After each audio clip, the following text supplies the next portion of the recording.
Dan Illman, Mike Beer taking a look at race number 4 at Belmont Park on Saturday. We'll throw up the field for the Grade 2 Kelso Handicap 1-turn mile. Could be a prep for the Breeders' Cup Dirt Mile. Life is Good as 1-9 on our colleague David Aragona's track morning line. And why not? He's run 4 times in his career. He's earned 3 triple-digit buyers. The rest of this field combined, 0 triple-digit buyers. And now Life is Good, you could argue, can improve in his second start off of a long layoff. Yeah, all true. He's going to be a very short price. He's the only 3-year-old in the field, Dan. That seems like it matters not against these 4 horses. Best horse might get the best trip as we throw up the Timeform US Pace Projector. Life is Good is very fast. We saw that in his last start, the Grade 1 Jerkins off the layoff, and I'm assuming he's just going to prance right to the lead under Arad Ortiz. Yeah, you just got to let him come out of there running and go to the front. I mean, seriously, how well did he run in the Jerkins last time, considering that layoff and who he was running against? That, to me, that was a very big effort.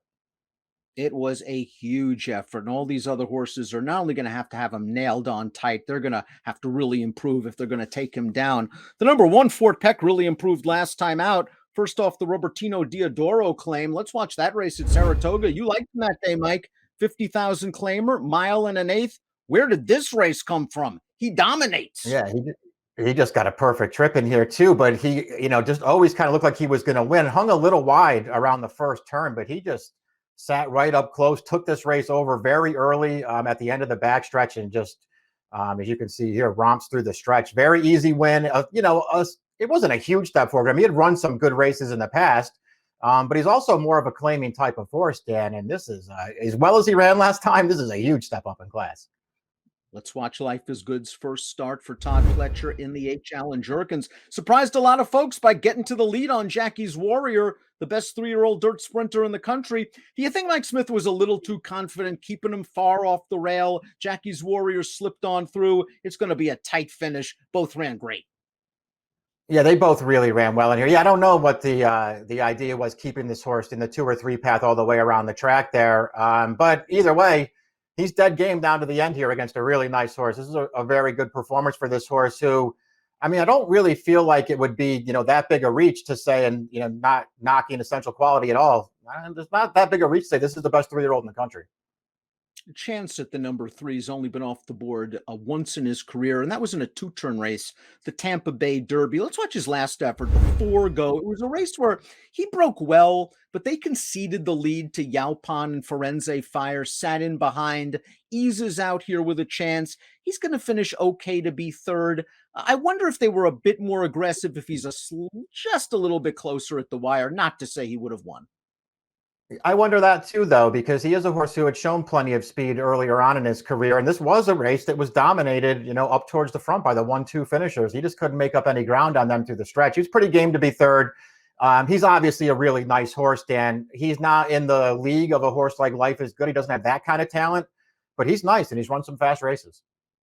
Informative is a horse that occasionally runs big at gigantic prices. Look at his race 3 back, the Salvatore Mile, a 2-turn race where he scores at almost 80-1. He's basically a closing type that's going to hope somebody goes out and tries to burn up Life is Good. And if that's the case, maybe he gets a piece. He's also cross-entered at Parks. I thought it was possible if they run him here that he could get a piece of this. His best chance would be if Life is Good goes to the lead and Chance It and Doubly Blessed, both get to chasing that horse and it burns them out. A formative could come and get a piece.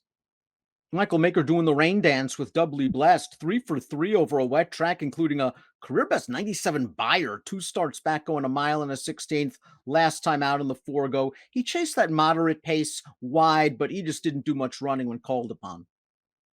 Yeah, I guess he was just sort of exposed in that race. He was cutting back to sprint for the first time on dirt. He made a mild outside run around the turn. He never came close. He got very tired through the stretch.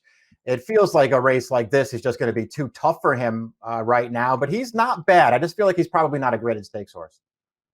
Top pick time for the Grade 2 Kelso. Again, I don't want to advise anyone to go deep against Life is Good, if at all. But if he does stub his toe, Chance It is a useful horse that has won at a 1-turn mile. The problem is, I think David's right.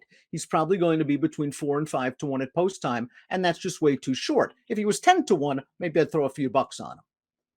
He seems like the other horse to me. I'd only use him underneath. I'm not betting a nickel against Life is Good.